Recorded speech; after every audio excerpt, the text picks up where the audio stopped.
সুপ্রিয় শিক্ষার্থীরা, আমরা আমাদের ধারাবাহিকতার আরও একটি ক্লাস আজ উপস্থাপন করতে যাচ্ছি। যে ক্লাসটি তোমার এই ষান্মাসিক সামষ্টিক মূল্যায়নের জন্য খুবই হেল্পফুল হবে।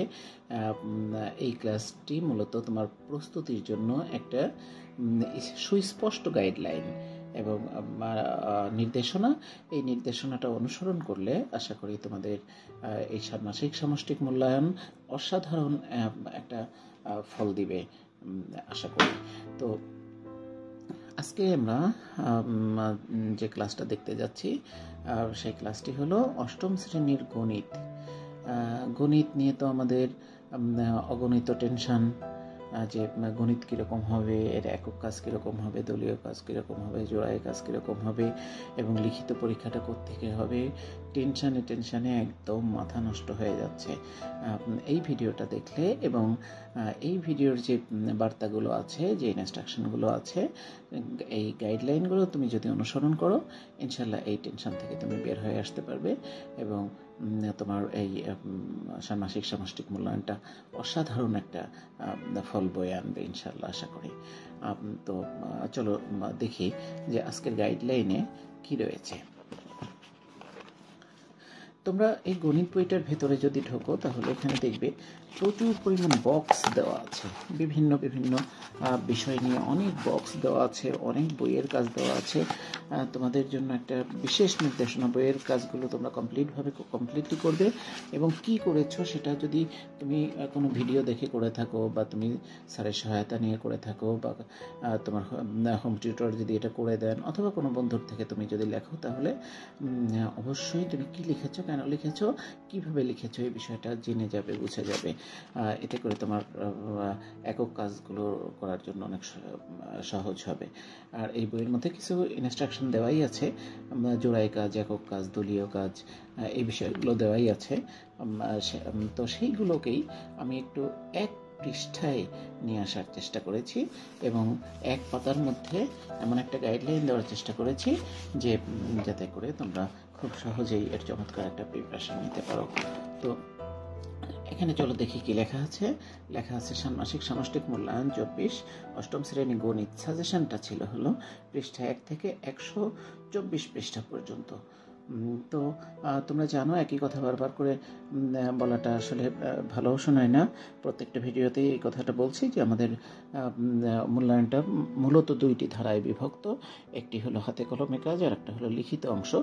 তো হাতে কলমে কাজটা তিনটা ভাগে বিভক্ত। একটা হলো একক কাজ, একটা হলো জোড়াই কাজ আর একটা হলো দলীয় কাজ। একক কাজ তো তোমরা বোঝোই, যে কাজটা তুমি একা একা করো, একক মেধা এবং একক প্রচেষ্টা দ্বারা তুমি যে কাজটি করো সেটি একক কাজ। যেটি তুমি তোমার কোনো এক বন্ধুর সাথে সম্মিলিতভাবে করে থাকো সেটা জোড়াই কাজ। আরেকটি হলো যে তোমার ক্লাস থেকে কিছু সহপাঠীকে যখন গ্রুপ করে দেওয়া হয় এবং তোমাদের একটি কাজ দেওয়া হয়, সেটি যখন উপস্থাপন করো সেটা হলো দলীয় কাজ। That means project. আমরা যেটা প্রজেক্টগুলো করি সেগুলো দলীয় কাজ, আর একক কাজগুলো যেগুলো করি সেই কাজগুলোকে আমরা অ্যাসাইনমেন্ট বলতে পারি। এর আগে অ্যাসাইনমেন্ট এবং প্রজেক্টের বিষয় নিয়ে কথা বলেছি, কাজেই এই কথাগুলো আর নতুন করে বলার কোনো অবকাশ রাখে না। তো এখানে আমি এই একক কাজের মধ্যে এই গণিত বইয়ের, অষ্টম শ্রেণীর গণিত বইয়ের যে পৃষ্ঠাগুলো খুব গুরুত্বপূর্ণ সেই পৃষ্ঠাগুলো এখানে তুলে এনেছি। তারপরে জোড়াই কাজের যে পৃষ্ঠাগুলো খুব গুরুত্বপূর্ণ সেই পৃষ্ঠাগুলো আলাদা করে দিয়েছি এবং দলীয় কাজের জন্য যে পৃষ্ঠাগুলো খুব ইম্পর্টেন্ট সেগুলোকে আলাদা করে দিয়েছি এবং লিখিত পরীক্ষার জন্য যে অংশগুলো খুব গুরুত্বপূর্ণ সেই অংশগুলো আলাদা করে দিয়েছি। আশা করি এই গাইডলাইনটা তোমাদের জন্য অনেক সহায়ক হবে এবং যখন পরীক্ষা হবে তখন তোমরা বুঝতে পারবে যে আমাদের এই ভিডিওটা তোমার জন্য কতটা হেল্পফুল ছিল। তো চলো দেখি একক কাজের জন্য কোন পৃষ্ঠাগুলো খুব বেশি গুরুত্বপূর্ণ। আমি একটু জুম করে দিচ্ছি যাতে তোমরা সহজে বুঝতে পারো। আমরা দেখছি হলো একক কাজের জন্য কোন পৃষ্ঠাগুলো খুব বেশি গুরুত্বপূর্ণ।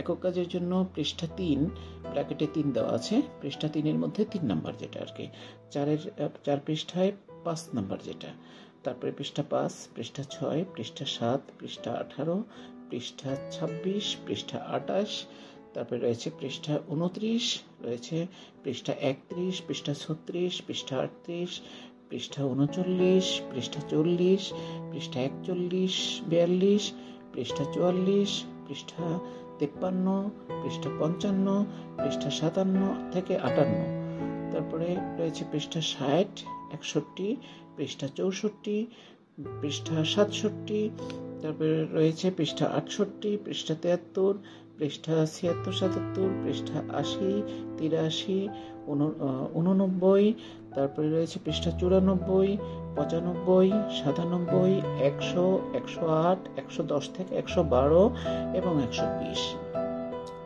এই পৃষ্ঠার যে কাজগুলো আছে, এই কাজগুলো তোমাকে খুব ভালোভাবে করতে হবে এবং প্র্যাকটিস করতে হবে। এভাবে প্র্যাকটিস করবে যে এটা মাথায় রেখে যে এই কাজগুলো তোমাকে একা একা করতে হবে, কারো সহায়তা ছাড়া।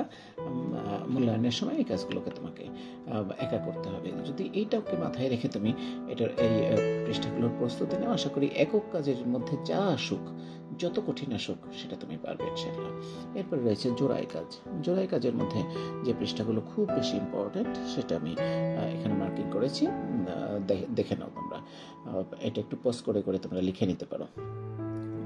এটা রয়েছে পৃষ্ঠা 9, পৃষ্ঠা 10, পৃষ্ঠা 23, পৃষ্ঠা 52, পৃষ্ঠা 59, পৃষ্ঠা 74, 75, পৃষ্ঠা 78, 79, পৃষ্ঠা 86, পৃষ্ঠা 102, পৃষ্ঠা 103 এবং পৃষ্ঠা 104। এই কাজগুলো যদি তোমরা করো, তাহলে ওখানে দেখবে যে কিছু কাজে ইনস্ট্রাকশন দেওয়া আছে, কিছু কাজ আমি এক্সট্রা লিখেছি, যেটা আমার কাছে মনে হয়েছে যে এই কাজগুলো জোড়াই কাজ হতে পারে, জোড়াই কাজ দিতে পারে, সেগুলো লিখেছি। কাজেই এই পৃষ্ঠাগুলোর প্রস্তুতি তুমি খুব মনোযোগ দিয়ে খুব ভালোভাবে নিবে, তাহলে জোড়াই কাজ নিয়ে আর তোমাদের কোনো প্রবলেম থাকবে না ইনশাল্লাহ, আশা করি। এরপরে রয়েছে দেখো দলীয় কাজ। দলীয় কাজ তো বলেছি যে দলীয় কাজটা কি। এই দলীয় কাজের পরিমাণ বইয়ের মধ্যে কিছু বেশ মানে সামান্য কয়েকটা দেওয়া আছে, আমি কিছু অ্যাড করে দিয়েছি এখানে তোমাদের সুবিধার জন্য। এটা রয়েছে পৃষ্ঠা 12, পৃষ্ঠা 49, পৃষ্ঠা 60, পৃষ্ঠা 61, পৃষ্ঠা 105, পৃষ্ঠা 106, পৃষ্ঠা 108, পৃষ্ঠা 110 এবং পৃষ্ঠা 113। এখানে যে কাজগুলো আছে, এই কাজগুলো তোমরা যদি করো, তাহলে দলীয় কাজের মধ্যে তোমরা সাফল্য দেখাবে ইনশাল্লাহ, আমি আশা করি। তো এখানে একটা বিষয় থাকে তোমাদের মাথায়, যেটা ঘুরপাক খাচ্ছে, যে দলীয় কাজটা তো আমরা পরামর্শ করেই করব, আমি না পারলে আমার এক বন্ধু পারবে, বা সে না পারলে আরেকজন পারবে। আসলে কিন্তু বিষয়টা এরকম নয়। এই ভাবনাটা কিন্তু সবার মধ্যেই কাজ করছে, যে আমি না পারলে আমার তো এক বন্ধু পারবে, তার সাথে পরামর্শ করে করব, বা স্যার যখন গ্রুপ করে দেবেন তখন তো এটা মাথায় রেখেই করবেন। আসলে বিষয়টা এরকম নয়। বিষয়টা হলো যে তুমি যদি না পারো, তাহলে কিন্তু কি হবে, এই কাজটা কিভাবে হচ্ছে তুমি বুঝতে পারবে না। এবং দলীয় কাজগুলো প্রেজেন্ট করতে হবে, প্রেজেন্টেশন দিতে হবে। এটা যখন প্রেজেন্টেশন দিবে, এই দায়িত্ব যদি তোমার পড়ে, তুমি কিন্তু বোঝাতে পারবে না। কাজেই তোমাকে বুঝতে হবে, তোমাকে নিজের মতো করে বুঝতে হবে। এতে করে যে কোনো গ্রুপের সাথেই তোমাকে দেওয়া হোক, তুমি এটা ভালো করবে। কাজেই এই পৃষ্ঠাগুলোর প্র্যাকটিস তোমাদেরকে করতে হবে ভালোভাবে। এরপরে রয়েছে সর্বশেষ যে বিষয়টি, সেটা হলো লিখিত পরীক্ষা, যেটা নিয়ে আমরা সবচেয়ে বেশি উদ্বিগ্ন।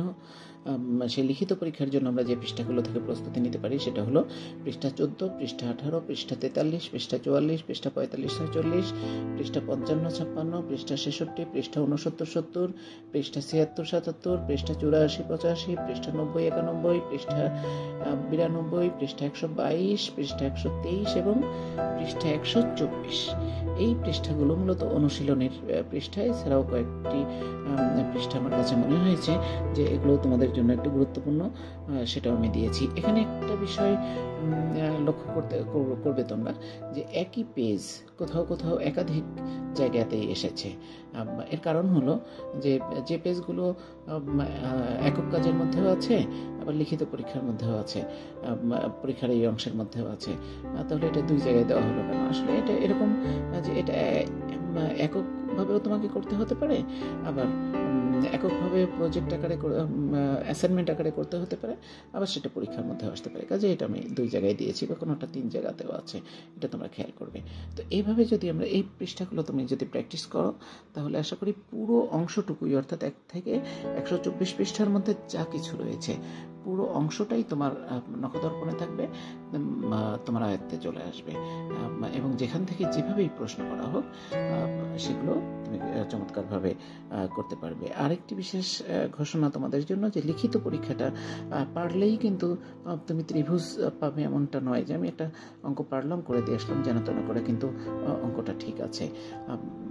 আসলে সেটাই নয়, কারণ আমরা যখন এই যে মূল্যায়নগুলো করছি তখন অনেকগুলো বিষয়ের সাথে চলে আসছে, যে তুমি কিভাবে উপস্থাপন করছো, সেটা খাতায় কেমন করে লিখছো, বাকি এই বিষয়গুলো চলে আসছে। তো এজন্যই তোমাকে লিখিত পরীক্ষায় কিভাবে তুমি ত্রিভুজ পেতে পারো সেটার একটি গাইডলাইন আগামী ক্লাসে আসবে ইনশাল্লাহ। আশা করি তোমরা ক্লাসটা দেখবে এবং খুব খুব উপকৃত হবে ইনশাল্লাহ। এখানে আমি 10টা গাইডলাইন দিয়েছি, যে এই 10টা গাইডলাইন ফলো করলে তুমি লিখিত পরীক্ষায় খুব চমৎকারভাবে খুব সহজেই শীর্ষে থাকতে পারবে।